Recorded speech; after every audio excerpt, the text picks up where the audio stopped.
평양을 출발한 김정은 북한 국무위원장의 전용 열차가 베트남을 향해 달리고 있습니다. 중국과 베트남 접경 지역은 이미 며칠 전부터 철로 점검 등으로 분주한 모습이었다고 하는데요. 도널드 트럼프 미국 대통령도 곧 출국길에 오를 것으로 보입니다.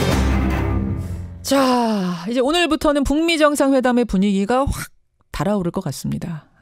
앞에서 설명드렸듯이 김정은 북한 위원장이 탄 전용 열차 토요일에 평양 출발해서 지금도 달리고 있고요. 내일 오전이면 베트남 현지 도착합니다.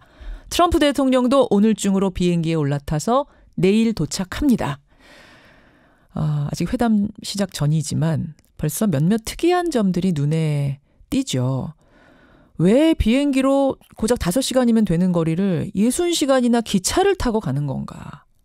그 과정에서 베이징은 왜 거치지 않는 건가? 왜 현송월 단장은 가는데 리설주 여사는 빠지는 건가? 등등등등 해서 앞으로 다가올 하노이 담판 관전 포인트들 미리 짚어보겠습니다. 정의당 김종대 의원 연결을 해보죠. 김종대 의원님 안녕하세요. 네, 안녕하세요.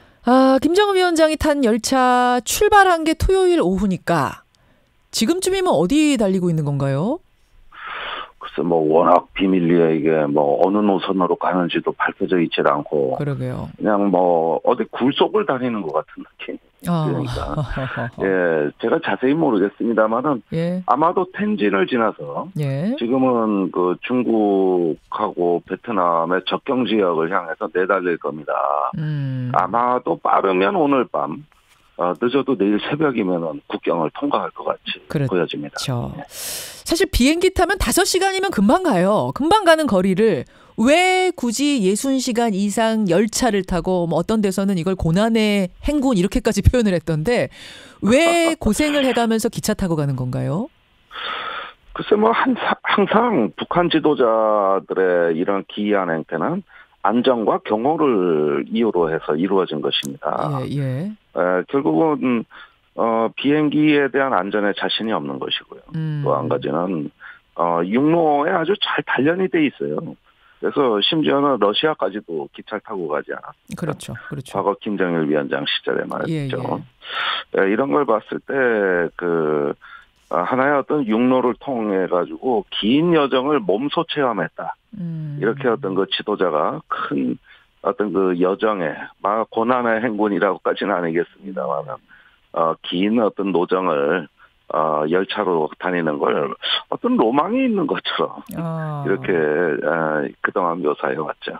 그것도 이제 하나 있을 테고 또 일각에서는 중국을 오랫동안 통과하면서 미국에게 우리 이렇게 든든한 뒷배 중국이 있다는 걸 보여주려는 목표도 있는 거 아니냐. 이런 분석도 나오던데요. 전 그렇게 보지 않아요. 굳이 이렇게 통과하면서 중국이라는 백그라운드를 활용하려고 하는 것은 비용 대 효과 면에서 너무 비효율적이고. 그런가요? 예, 이건 북한의 문화입니다. 그렇게 봐야지. 사실 이번에 중국하고 사전 조율이라든가. 어떤 중국의 어떤 협조를 전폭적으로 받아서 정상회담이 이루어지는 모양은 일체 다 배제됐거든요. 맞아요. 예, 그런 점에서는 과도한 해석이라고. 결국은 보안상 문제 아니겠느냐. 그리고 할아버지가 그랬듯이 그 문화를 따른다라는 그런 느낌으로 보는 것이 맞다는 말씀. 예, 그것이 맞죠. 특별한 너무 큰 의미를 부여해서 이것이 또 어떤 국제정치라고 보는 것은 너무 상황적인 논리고 그렇게 볼 필요가 없다고 저는 생각해요. 그러면은 이번에 그 기차 코스도 베이징 거치지 않고 단둥으로 해서 하노이를 가는 코스. 이것도 미국에게 중국이라는 뒷배를 보여주되 크게 자극하지는 않으려고 그 베이징은 피해가는 거다. 이런 분석 나오는데 여기도 동의하지 않으시는 거예요? 예, 그렇죠. 한 가지 좀 참고되는 사실이라면 작년 6월에 싱가포르 회담이 있었지 않습니까? 이때 중국 비행기를 타고 갔어요. 맞아요. 예, 그때가 바로 중국이 전폭적인 지원하에 이루어진 겁니다. 맞습니다. 이번엔 그런 모양이 일체였거든요. 단지 중국이라는 정거장을 통해 갔다는 얘기지. 1차 회담 때처럼 그런 게 없고 또 1차 회담 때 굉장히 뜻밖의 합의가 잘 이루어지니까 오히려 중국이 상당히 격하게 시진핑 주석이 분노했다. 그러면서 김정은을 그 뒤에 중국으로 불러들이는 이런 어떤 모양이 펼쳐지는 걸 봤을 때 북한이라는 나라는 중국에 그렇게 만만하지 않아요. 우리가 중국을 배경으로 해서 국제 외교를 한다. 이런 모양치 하는 걸 오히려 북한이 경계하는 북한이 그런 경향이 시도한다. 알겠습니다. 지금 뭐 중국을 이용한 외교라는 이 기차 외교에 대한 기차 여행에 대한 해석은 과한 것이다라는 김종대 의원의 분석. 자, 그러면 그 기차에 누가 올라탔는가 좀 보죠. 김영철, 리용호, 최선희 같은 외교안보 라인 올라탔고 김여정 제1부부장 올라탔습니다. 근데 리설주 여사는 올라타지 않았어요. 안 가요? 그렇죠. 네. 이번에 그 회담이 이제 어떤 상대방의 수도를 방문한다거나 예. 상대방 국가를 방문할 때는 내외가 방문하는 것이 격이 맞습니다. 예. 근데 제3의 장소에서 만나는 것이기 때문에 아무래도 어떤 퍼스트레이디에 의한 외교 이런 형태를 취하는 것이 적절치 않다. 이렇게 판단했을 가능성이 높죠. 예. 그리고 사실은 양국 관계가 아무리 1차 정상회담을 했다 하더라도 부부까지 만날 정도로 지금 성숙돼 있느냐. 예, 저는 그렇게까지는 아직 안 갔다고 보고. 아니, 우리는 처음부터 부부가 만나서 같이 막 인사하고 덕담도 주고받고 이랬잖아요. 앉기도 하고. 아니, 글쎄, 그러기는 한데, 예. 남북 관계야 이제 정상회담의 역사가 오래됐지만은, 70년 적대 관계, 북미 어떤 관계라는 것이 그렇게 그 문화적인 차이도 있고. 그러네요. 아직까지는 서먹서먹한 게 있다고 봐야겠죠. 아직까지는 예. 서먹서먹하고 우리와는 다르다. 예, 그러네요. 네. 그런 의미에서 이번에 멜라니 여사도 안 올 것이고 친선, 그러니까 영부인 친선의 장 같은 건 열리지 않을 것이다. 이렇게 관측을 할 수 있겠네요. 예, 그렇게 봅니다. 정의당의 김종대 의원 지금 만나고 있습니다. 뭐 열차 타고 가냐 비행기 타고 가냐 어디를 들르냐 마느냐 누가 오느냐 마느냐 이 문제도 중요합니다만 그것보다 훨씬 더 중요한 건 그래서 두 정상이 만나서 무슨 얘기를 나누는가 이게 될 텐데요. 제일 중요한 관전 포인트 뭐라고 보세요? 의제에 있어서.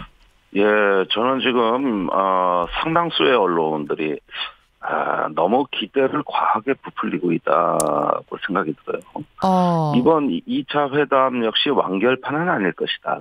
예. 예, 일단 작년 6월에 싱가포르 회담을 재확인하는 걸 가장 중요하고 거기에 갑주를 다는 모양이 될 건데. 갑주. 예, 그렇게 되면은 우선은 실행을 담보하는 합의. 그러니까 예. 새로운 합의라기보다는 1차 정상회담의 실행을 담보한다. 이렇게 되면은 구체적인 게 뭔가 나와야 되거든요. 그렇죠. 첫째는 포괄적 비핵화의 로드맵입니다. 예. 예, 이게 어떤 식으로든 합의가 됩니다. 제가 지지난주에 뉴욕에 가가지고 많은 외교관들하고 이야기를 해봤는데, 예. 북한 쪽에서 포괄적 비핵화의 로드맵에는 합의를 해줄 거라는 이런 언급이 있었다는 걸 확인했어요. 이건 뭐냐면은 단계적으로 어떤 식의 비핵화 모양을 취한다. 지금까지 북한 비핵화라고 했을 땐 뭘 북한 비핵화라고 얘기하는 거냐. 예. 뭐 미국에선 CVID, FFVD 해가지고 굉장히 강하고 원론적인 또 검증을 강조하는 비핵화를 폐기 과정을 비핵화라고 했단 말이죠. 그렇죠. 근데 이건 북한으로선 못 받아들여요. 예. 그러니까 지금까지는 뭐가 비핵화인지는 뭔지 몰랐어요. 비핵화라고 말은 있지만 생각하는 것들이 다 달랐다는 얘기죠. 우리 다르고 북한 다르고 미국 다르고 중국 다르고. 인지부조화 맞습니다. 예. 네. 그러니까 이제는 그걸 해소해야 될 상황에 됐기 때문에 비핵화라는 건 뭐를 비핵화로 한다. 제 생각에는 핵시설을 먼저 폐기하고 그러면서 사찰을 받고 그러면서 점차 핵무기 폐기 쪽으로 옮겨가는 이런 거를 비핵화라고 하고 그 일정과 로드맵에 어떤 대략적인 아웃라인을 합의할 거다. 이건 북한 쪽이 내놓는 로드맵입니다. 합의할 거다라는 게 그러면 공개적으로 발표하는 공식적으로 발표하는 이른바 하노이 선언안에 들어갈 거다라고 보세요? 하노이 선언에 들어갈 거라고 봅니다. 구체적으로. 이것은 어떤 방식이 되냐면 북한은 어떠한 그 비핵화 조치를 언제까지 한다. 이후에는 이러이러한 순서로 또 양국 간의 다음 행동을 협의한다. 이런 식으로 어떤 단계와 개념을 제시하는 것이고. 그게 계속 미국이 요구했던 시간표잖아요. 비핵화 시간표. 그러면 그렇게 구체적인 시간표를 만약 이번에 넣어준다면 북한이 하노이 선언에다. 그럼 미국은 그에 상응하는 걸 뭘 줍니까? 자, 그러니까 영변 핵시설을 처음에 폐기하겠다고 했을 때 미국은 처음에 대수롭지 않게 여겼는데 미국의 전문가의 창관하에 즉 사찰에 준하는 폐기라면 이건 좀 문제가 다르지 않냐면 미국의 관심을 끄는데 성공했단 말이죠. 맞습니다. 예, 이것이 이제 비핵화 로드맵의 첫 단추를 여는 입구 전략에 해당이 된다고 봅니다. 여러분 영변 핵시설이라고 하면 북한 핵시설의 핵심입니다. 핵심.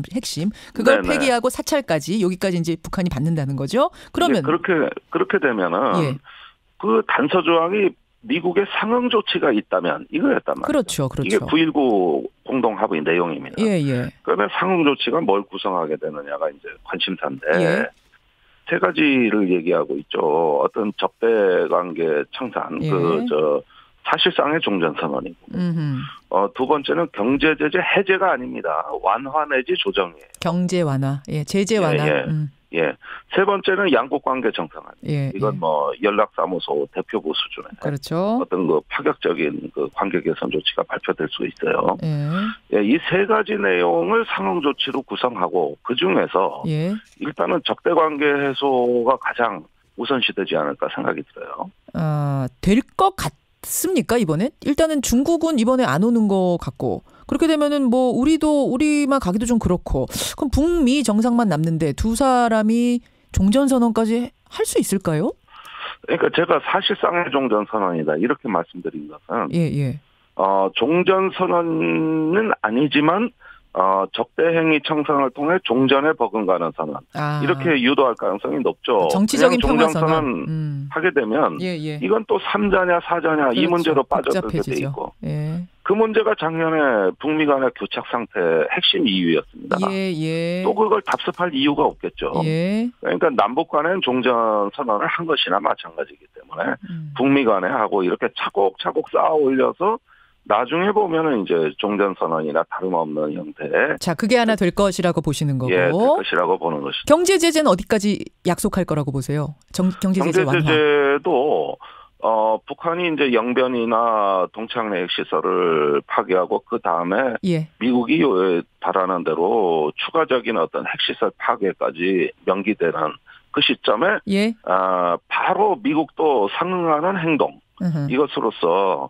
금강산 관광 정도는 허용하는 쪽으로 금강산 이렇게 정도는 어떤 그 미국의 북한에 보증을 해주는 것이죠. 그리고 유엔 안보리에서는 북한 제재 완화를 위한 어떤 협의에 착수한다는 이런 약속도 해줄 것이고요. 그 정도까지. 그렇게 되면은 결국은 국제 공조에 의한 북한 제재는 새로운 국면에 진입하게 됩니다. 연락사무소가 하나 남는데 여기까지도 갈 수 있을까요? 가능하다고 봅니다. 사실 제재 완화나 종전선언이 생각처럼 그렇게 빠르지 않기 때문에 미국으로서는 북한에 대한 다른 어떤 그 상응 조치가 필요한데 그거야말로 괜히 종전선언 평화협정 어렵게 할 필요 없어요. 북미 간의 적대 관계만 해소되면은 나머지는 다 격가지가 되는 거거든요. 알겠습니다. 연락사무소 설치까지 이번에 나온다면 이건 굉장히 파격적이네요. 그건 굉장히 파격적인데 저는 조심스럽게 그 가능성을 한 절반 정도라고 봅니다. 보겠습니다. 이제 이번 주 안에 이게 되느냐 안 되느냐 다 결판이 날 테니까요. 파격적인 작품 연락사무소까지 가느냐 안 가느냐 김종대 의원은 조심스럽게 예스에 거셨어요. 보겠습니다. 기대하겠습니다. 고맙습니다. 네, 감사합니다. 정의당 김종대 의원이었습니다.